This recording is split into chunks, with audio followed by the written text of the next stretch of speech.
Hello, welcome to Foreign Models Kit Review Time. Today we've got Takom's latest release. This is a 1/35th scale T-55 AMV. They do another version without the actual reactive armor on here as well, so you've got two flavours of this particular tank. Well, what can you say? This is the most produced tank in the world. Amazingly, I've just had a look at it because I wasn't sure, and I must admit I've done a wiki on it just to confirm. They reckon that there's actually been up to 100,000 of these produced over the years by various countries, including China as well. Okay, so talk about a long-living, well-produced tank. It's nice to see that Takom have come along and done a brand new up-to-date toolkit of this one. So as I said, this is the AMV version. There is another available version of it as well. It doesn't have the reactive armor all over it. As I say, 1/35th scale. Usual bits and pieces down on here, so have a look around the box. So we've got some down, we've got the Russian Army one, we've got the Syrian version down here, and then down here. So your kit number on this particular one is 2042. It looks like a date there, but it can't be 2042, I don't know what that is. Okay, so down here we've got the parts layout, so we've got some of the sprues, we've got various decals down here, a little bit of photo etch, the lower hull, some of their other bits and pieces, and everything else just like that. So down in the box, if we just pop this up here, and we'll just move this over. So if we just grab out the instructions first. Okay, so usual bits and pieces down here. Actually, is that proper cable? Look, we've got real cable in this one, which is a nice little touch. So, usual steel bag with the Takom gear. Let's slide this guy out and have a look. So yeah, we do. Okay, so a little manual at the front. T-54, T-55, most produced tank in history. There we go, it says it here as well. 100,000 units have been produced. Russia, Czechoslovakia, Poland and China. Blah, blah, blah, blah, blah. Going through results, and it's got all about the upgrades and the various bits and pieces it's got down here, right the way up to this version of the T-55, which was the next step in the replacement armour. Explosive reactive armour deployed in 1983. Or ER bricks, are there? Something else like that. So, usual thing, as you can see, down here we've actually got the sprue call-outs and all of it. And then this beautiful CAD work, as we can see, that we do get with Takom. Very nice, very simple, very easy to follow, right the way up to showing up the holes very clearly. And then we've got the usual thing of the bits going on underneath. We've got the drive sprockets, the idler wheels, and then no doubt it'll be a case of adding a zillion wheels and various bits and pieces. Doesn't look like we've got the full travel on the suspension set on these, which we have seen on other vehicles, which is a bit of a shame. But basically it's talking about obviously putting in the suspension set, doing the road wheels. It looks like we've got outers and inners, which makes obviously painting a lot easier. Okay, but it's a little bit complex how it's going to go together. We'll have to see about those. Okay, but it seems to be a new type of system. Okay, working on the upper deck of the lower hull, as we can see we've got the various things, talking about opening up all the holes. I assume this is for the reactive brick armour and stuff like that to go on. Okay, as you can see down here, a couple of little warnings about completing step 17 before you attach it and various things, which is quite a nice touch. And then working our way around, and we can see that the upper hull doesn't extend over the sides like we'd see traditionally. And right the way over, making up the link sets, which we'll look at those. At least they look quite simple, 92 on each side, but we won't mention tracks. Okay, and then obviously putting all the different parts on there. We have got these arch covers right the way over. Some of the gear, this cable, which looks really, really nice. We're going to look at that in a moment. And then, as you can see, putting those on, fitting those all in. Okay, and then obviously putting on the strengtheners over the top. Okay, more reactive armour going down on there as well. Building and installing the stowage bins. Some of the lumps and bumps going over this. More stowage bins. The fuel tanks, which I think are all down one side normally, aren't they, on Russian gear? Normally you get fuel tanks down one side and stowage bins on the other. Okay, those being put on absolutely everywhere, as you can see. And then more of this armour set going on down the side. Looks a little bit complex how that's going to go on. More fuel tanks. Looks like I was right for once. So fuel tanks down one side, stowage bins on the other. Okay, and then working our way right the way round. Some more covers down to the rear. Some more spare tank being fitted on. The very, well-known stowage, fuel cans on the rear, or drums I should say. There we go, those being fitted on there. Okay, right the way through. Then it's working on this top turret. Okay, so again, opening up the correct holes, making sure you get those done nice and early. Okay, installing some of the internals. which are going to show through, and then adding all of this lot on, of which there's going to be lots of. So you've got to put this down Q. I don't know if it is, if Q is photo etch. No, it doesn't look like it is, okay. But we've got all of these going down on here as well, and then all of the others, and then adding the bricks, which looks like it's going to be a little complex way of doing it, but it should be very much well worth it at the end. Okay, then the usual thing up there, we've got the collars, the various bits and pieces, all those sections going on, and all the details, as you imagine, going right the way over the outside. The brick stand on the other side. Patches look very nicely detailed, if we're honest, all the way through on those, so they're a very nice touch. Okay, more of that all going down. The gun barrel itself is a two-piece, okay, so you might be thinking perhaps a replacement down the line, okay, and all the other parts being added on. Okay, the gun going in on the top, okay, and then obviously the hatches, the various parts, and then it's just a case of adding that all-important turret to the top, and the usual twist lock, as you can imagine. Okay, and that is it. I do love their little drawings like that. They are very nicely done. Something simple but very nice. Okay, so down in here we've actually got the markings, of which it looks like we have a lot. In fact, we do have a lot. Okay, so we've got down here the Syrian Armour 2014. We've got another one 2014. We've got Algerian People's National Army. Okay, something a little bit different, as you can see down in here. We've got another one, so you've got either sort of, you know, the standard sort of two-tone camo or the desert. Okay, we've got one in UN colours, something a little bit different for you guys who want to do that. That's in Somalia, 2014. Okay, and we've got the Ugandan one down there in the triple colour. Okay, and then moving down here we've got the Russian one. That's quite a nice colour one, isn't it? And we've got another Russian one, more in the sort of the darker greens and blacks.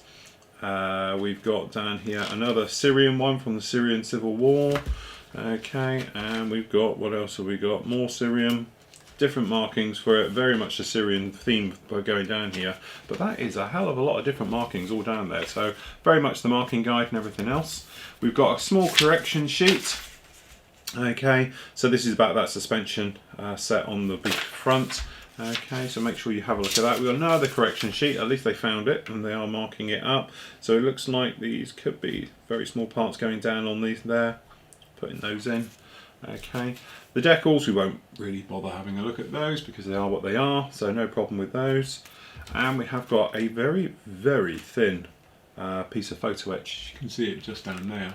That's very nice. Very nice indeed, no problem, can't see anything.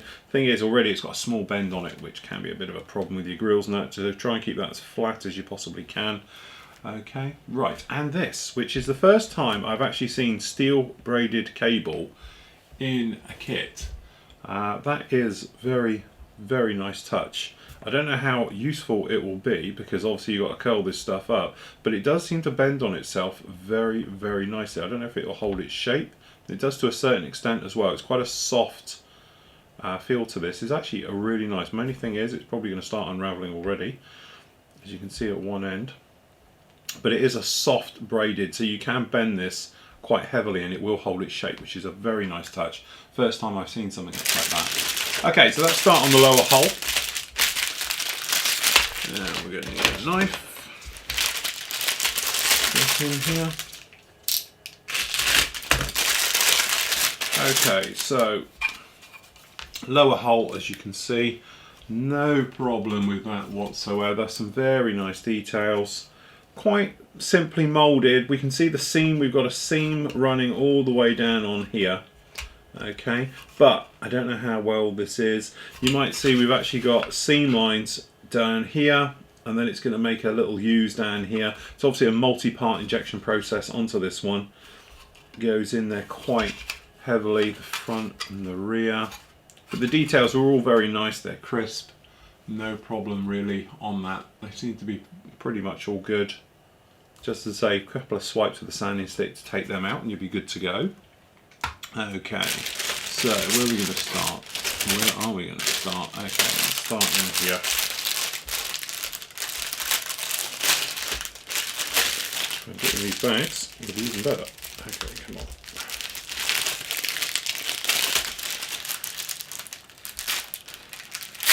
resealable bags that are not designed to be resealed. Okay, if we just drop this top cam down just a little bit. Okay. So here we've got sprue M, or is it E? Probably M. Okay, yeah it is. Alright, so as you can see we've got some of the track. Usual thing, I know I go on about it a little bit, but I do find their gates a little bit annoying, the way they step this business up. It's not the easiest way to do it and all the rest of it. It just makes cleaning up a little bit more difficult than having it direct onto the sprue. There's your tracks, no problem at all. The front guards, quite plainly moulded on this one. We've got a little bit of weld texture down in here, but generally nothing you would shout home about. But the details are quite sharp. They're very, very crisp to touch. No problem with that at all. But again, you can probably see here, I don't know why they quite do this overstep of both. Instead of just having the sprue in, they tend to step it right over. And I know perhaps they're thinking it makes it cleaner parts, but I think just direct onto it in a single snip is easier, like on the smaller parts are done, rather than messing around with that. Okay, but generally no problem at all. Some nice touches on this front hatch, as you can see. We've got some nice welding techniques down in here and along this edge as well, which is very nice indeed to see. And just down the front here on this line, you can catch it. Some nice little details in there. That'll take washes and your dry brushing and various filters and things. Absolutely lovely. Okay, so put that over there. Okay, we'll just grab bags at random now, I think. Okay, so down here we've actually got, this is the de-ditching log. Some nice details on that, pretty much what you'd expect. Big centre seam down it, but that'd be an easy clean up on that one. And then obviously these parts down here, I assume this is for the reactive armor to sit onto. The various holes, bits and pieces on this one. Taking it, this is sprue E. Okay, as you can see, some very nice, and it is clean, crisp, moulded, just the sprue gate's a little bit heavy. Okay, so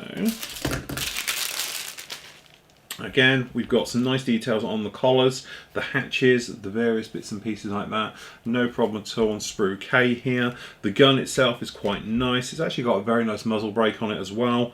Okay, and working it through the cooling shroud, it looks pretty good all the way through. The ammunition cans, they're pretty nicely moulded as well. Some nice details on those, no problem at all. And then working its way all the way through. Even the smaller parts, nice, clean, crisp moulding on all of those. Even this little guy down here, very, very clean. No problem at all. No real sign of ejector marks as well. Pretty much all out of the way. Nice detail on the inside of the hatch as well. It's solid plastic, big, chunky thing. The handles, the bolts, the various things is a very nice touch. Okay, we'll do those in a minute. Down into here. Is that opening bag?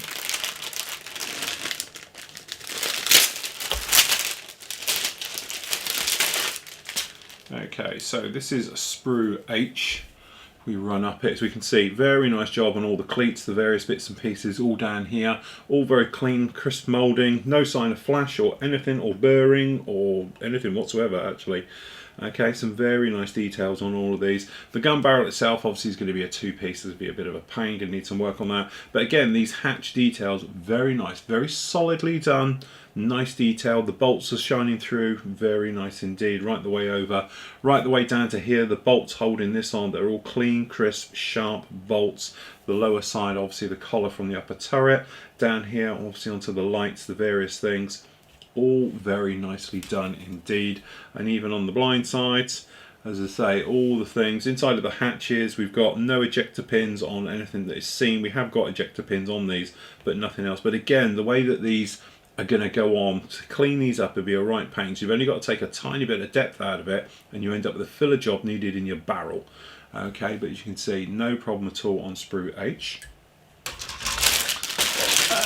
let's have that other one at the bottom.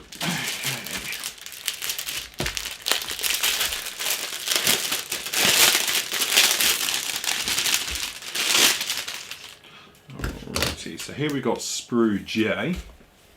As you can see down here, some very nice details all in this one. Again, clean, crisp, sharp. Even these edges are very sharply moulded, no problem at all. These hatch covers, again, all very nicely done. And then working our way down here, the bolting detail is very, very fine, very crisp. no problem at all. And down even to the tools, we've got the bolting on there, we've got a cable down here all folded up and everything else. Again, some of the drive stuff, the fuel tanks, some of the grill work, all of these fuel tanks down here, very nice, clean, crisp, just down to the edges. Very nice. Got a tiny little bit of flash just down on here, but that is literally me being uber picky because I just scratched it off with my nail. Okay, and then down on these smaller parts, beautifully moulded. There's a tiny little bit of burring on them, but nothing you would ever really complain about. But down to these very small tools and the various bits down on here, extremely nice, no problem with that at all. Okay, and even down on the blind side, beautiful details all the way put through. We have got ejector pins, but they are not on anything that is shown. Okay, so like these guys down here, double-sided, we haven't got them on right the way through. The grilling work is all very nice. Okay, and then working our way back up, as you can see, no problem at all. And this is all sharp as hell. Very nice. Okay, so let's go in this bag, I think.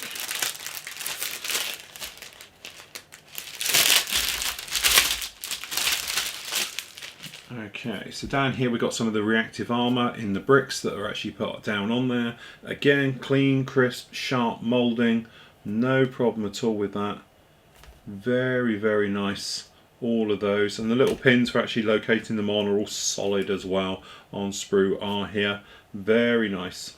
The bricks themselves have got a small amount of texture to them, which is really nice. So when it's actually going to be on the model, it'll take weathering and washes and even dry brushing and like that really, really nicely. Very nice job on those. Okay, more bricks, as you can imagine. This thing's got more bricks than this house. And this house has got quite a few. Okay, so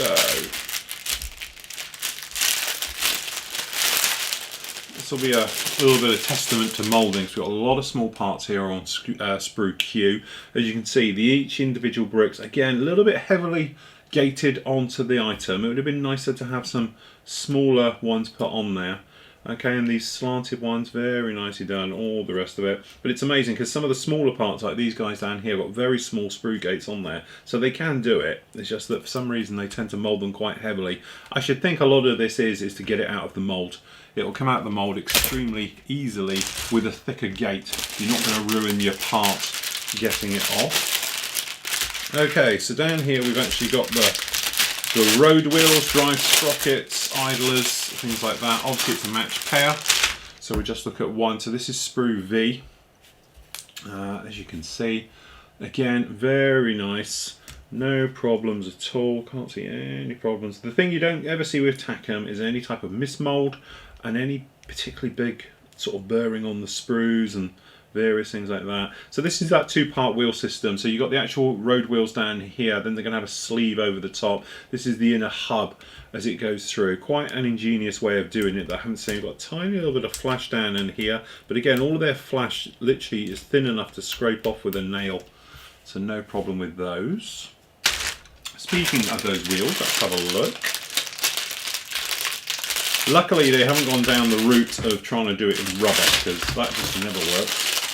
Okay, so we've got 4 of these, and these are the things. So this checker pattern that you can probably see down the back here and all the rest of it is supposed to be down there here on sprue B, and then you can obviously wear these down and take chunks out of them as you want before putting them on. They are only going to go on one way, so you can see a little ring around there, so they're actually going to be a push fit on just like that. Okay, so they should give you a very nice way of doing it. So if you wanted to do it, obviously paint the entire thing as a whole, then slip these on afterwards, and then weather when you come in with your pigments and washes and various things afterwards. But from a painting point of view, it's quite a nice touch.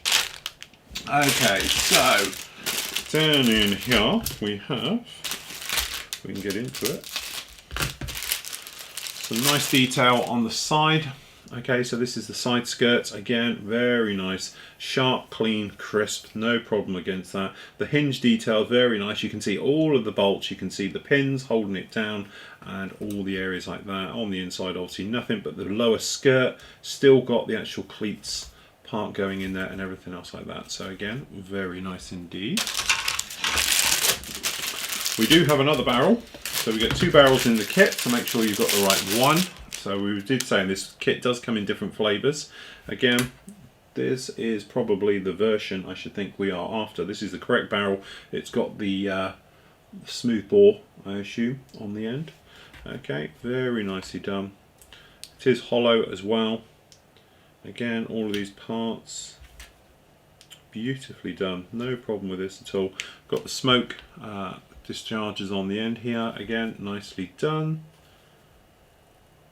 Very nice, I must admit this is a beautifully done kit. Okay, so if I can get this off. So match pair sprue C, this is fuel barrels on the back, harnesses, various bits and pieces, and again this is the first sprue I can honestly say we've seen a little bit of flash. We have got a little bit of flash down on each one of these little grab handles down on here, tiny little bit of flash on this entire sprue actually, which is a shame because all the others have been very nice. And if I'm honest, the moulding down here on these the actual attachment points for the barrels is not as sharp as perhaps the rest of the kit, but generally very nice. The ammo cans, again, nicely done. In fact, it looks better on this side than it does the other, but you might notice, you can see here on the actual pin marks, they're a little bit blurred. They're not as sharp and as crisp. We've just got a little bit underneath each of these, which is just showing me that this sprue perhaps either popped out a little bit too soon, or maybe even it's an early one that needs cleaning up, but we have got a little bit of flash on all of these parts down here. Okay, let's have a look at the turret. So we've got a rubber dust cover for the mantle, a couple of polycaps as you can imagine. This dust cover, very nicely moulded actually, that is, and it's also, it's not a thin piece, it's actually quite a chunky part, but no problem with that again. We haven't got any seams running through it that you'd have to take care of. The bolts on the top, quite nicely done, they're quite sharp and everything else like that, so that's a nice touch. And the turret itself, so it's got that cast look to it. Again, perhaps some of these maybe need a little bit of cleanup just around here, but I love the detail on the top of this turret, the way it looks like it's cast. No problem with that at all, and looking all the way around it, obviously got all the markings for where everything's going to go on here, and obviously for opening up your holes on the inside. We have got a huge tab in there, but obviously it's not going to affect anything. Again, very nice indeed, some very nice details on that. The weld marks, especially around this turret, you might be able to see them, hopefully they're catching them in the light. Extremely well done, some very nice details down in there. I do like that. That is actually quite a stunning part. Let me just pop it back in here, and that, and the polycaps before we lose it. Okay, clear parts are clear parts. Let's face it, we can't get excited about those because they're just flat. And yes, we've guessed it, we have another bag of tracks, which I guarantee are not going to be any type of workable track. I just feel that in this day and age it'd be nice to have a workable track. That's where they proved me wrong now, these click together. Okay, but these will just be a touch fit. Yeah, they are just a touch fit. It's a bit of a shame, it would be nice to see it. But the only thing that is our saving grace with these, at least you haven't got to go round and clean up every single one, 96 of them. Okay, at least it should be straightforward. I think it's 96 each side, probably not, I don't think we've got 96 in total. But generally, it does save a bit of time without having to go round. It's just that unfortunately this guy as well will have quite a loose track, I think, but it's all hidden, so you don't really have to worry about it. But at least it hasn't got rubber pads and that you have to add after, and all the bits and pieces. So there we go. I have to say, looking at it, it looks to me, after just reviewing the Chieftain yesterday, we've done all the Chieftains before and all the rest of it, it looks like this one is slightly better kit, slightly more a step up, cleaner, crisper job on it. We've got one sprue which perhaps a little bit flashy, but that's me being uber picky on this one. Again, I'd love to see some type of working track in these kits and all the rest of it, instead of them always being aftermarket now. It's been done in the past, I don't know why they can't do it now. But generally other companies are sort of pushing on with it, sort of Meng and all the rest of it, things like that. But definitely, if you are an Armour fan, I know you're going to be wanting this one. This is the sort of daddy of all the tanks, as I said. It's probably the most prolific one all over the place, and definitely one for your stash.